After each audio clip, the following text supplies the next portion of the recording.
Company के management से हम बात कर रहे हैं। जीआईसी ने चौथी तिमाही के नतीजे जारी कर दिए हैं। नतीजों पर बातचीत करने के लिए हमारे साथ कंपनी के चेयरमैन और एमडी देवेश श्रीवास्तव जुड़ गए हैं। मिस्टर श्रीवास्तव, स्वागत है आपका 18 हाउस स्वदेश पर। अपना समय देने के लिए आपका शुक्रिया। शुरुआत ग्रॉस प्रीमियम से करना चाहूंगी। चौथी तिमाही में करीब 17% के अपमूव्स वहां पर देखने को मिले और साथ ही मुनाफे की अगर बात करें वहां पर भी अच्छी तेजी के बीच कामकाज रहा। प्रॉफिटेबिलिटी को किसने सबसे ज्यादा सपोर्ट किया आपकी?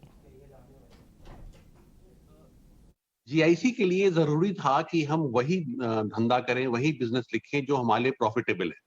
ये एक बहुत बड़ा बदलाव था हमारे सोच में, हमारे विचार में, क्योंकि हम 50 साल से सिर्फ टॉप लाइन ग्रोथ के बारे में ही सोचते रहे थे और हम बॉटम लाइन के बारे में नहीं देख रहे थे। मगर अब सोच बदली है तो फिर हम भी वही बिजनेस लिख रहे हैं, वही धंधा करते हैं जिसमें हमें एटलीस्ट 1 रुपए का फायदा हो, नुकसान ना हो। नाउ जब आप इस नजरिए से एक धंधे को अप्रोच करते हैं तो आप वही धंधा लिखते हैं जो आपके लिए अच्छा है। नाउ दो चीजें हैं हमारे इंश्योरेंस या री इंश्योरेंस कंपनियों में। एक तरफ तो हमारी इन्वेस्टमेंट इनकम है जो इस साल ऊपर वाले की फसल से अच्छा साल गया है, मार्केट ने अच्छा किया है, तो हमको एक अच्छी इन्वेस्टमेंट इनकम की मतलब हमें उसका फायदा मिला है। मगर उसके अलावा हमने पूरे साल में वो धंधा लिखा जिसमें हमें एक अच्छी थोड़ा प्रॉफिट की उम्मीद है। जब ऐसा होता है तो हमारा क्लेम रेशियो कम हो जाता है। तो क्लेम रेशियो घटता है तो जितने भी आप इन्वेस्टमेंट इनकम बना रहे हैं वो आपको और फायदा देता है। तो जब ये दोनों चीजें मिलती हैं कि एक घटा हुआ क्लेम रेशियो जिसमें कि आपका आउटगो कम हो गया है, उसके ऊपर एक ऐसा इनफ्लो जो आपका इन्वेस्टमेंट इनकम जो आपको मार्केट से आया है, जब ये दोनों चीजों का संगम होता है तो आप एक अच्छी ग्रोथ की तरफ, एक अच्छे पीएटी की तरफ आगे बढ़ते हैं, अग्रसर होते हैं। तो इस साल जीआईसी के साथ वही हुआ है। मगर जो नजरिया बदला है उसके लिए हम ज्यादा अच्छे हैं, मतलब हैप्पियर इन दैट, क्योंकि वो एक माइंडसेट चेंज की तरफ एक हमें एक दिशा निर्देश मिली है। वो जरूरी था हमारे लिए। ऑलराइट, साथ ही आपने अपने ऑब्जेक्टिव पर ये भी कहा है कि it's time to write more profitable business. हम आपकी स्ट्रैटेजी ओवरऑल क्या है ये समझना चाहेंगे। देखिए, जो जैसे मैंने जिक्र किया, आपकी इन्वेस्टमेंट इनकम आपको मदद करती है, लेकिन जैसे जैसे हमारे ये जो इंटरेस्ट रेट्स हैं वो कम हो रही हैं, वैसे वैसे आपको ये लगता है और ये समझदारी यही कहती है कि आप वही धंधा करें जिसमें आपको प्रॉफिट हो। क्योंकि ये इन्वेस्टमेंट इनकम जो आपको आ रही है ये हमेशा के लिए नहीं है, ये धीरे धीरे घटेगी।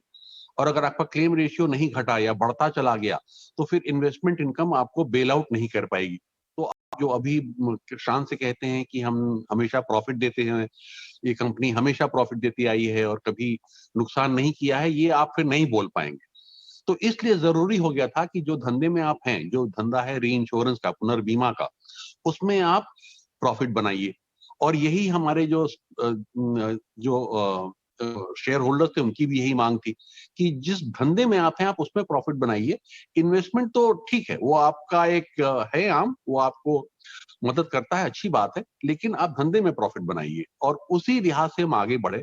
हमने सिर्फ वही धंधा लिखा जिसमें हमें प्रॉफिट हो या प्रॉफिट की उम्मीद हो, क्योंकि अब तो हम लोग वैसे ही हमारा बिजनेस मॉडल है। और that is the sea change जो हम आज विटनेस कर रहे हैं।